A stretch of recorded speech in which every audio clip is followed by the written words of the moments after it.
My name's Peter Underhill. I'm the owner of Dot's Diner. I've been the owner since 1988. Years ago, the Hill was different than it is now. Now I think of it more as a big food court because there's so many places just selling food all over the place. Back then, we were the only place that sold a full-service breakfast. Dot's Diner has been a staple breakfast spot for CU Boulder students and community members of Boulder for the past 40 years. Owner Peter Underhill shares a unique perspective on how culture on CU Boulder's University Hill has changed over time after owning a prime retail spot there for years. 6 months before I moved out, there was a big article in the paper. A lot of people seemed up in arms about taking away this landmark. A lot of people were acting like, oh, we're going to stop them. We're not going to let them take away this landmark. You know, that project where Dot's on the Hill used to be was in the works probably for 10 years. A lot of them had strong opinions about the proposed development plans surrounding adding two new hotels and an event center in the mix. Well, having the convention center, the CU's building across the street, and the hotel that's going in where Dot's Diner on the Hill used to be, they would both help businesses on the Hill because there's a lot of restaurants up there.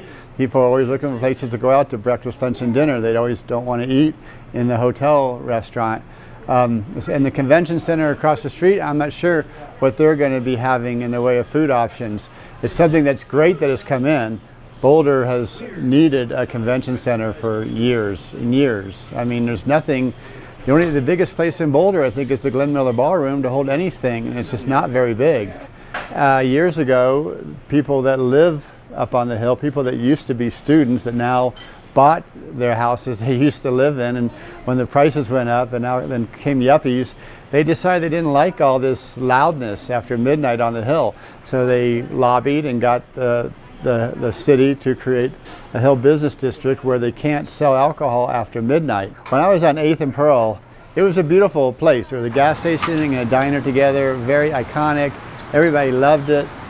So much of Boulder was talking like they hated to see it go. And when they tore that down, it was pretty dramatic.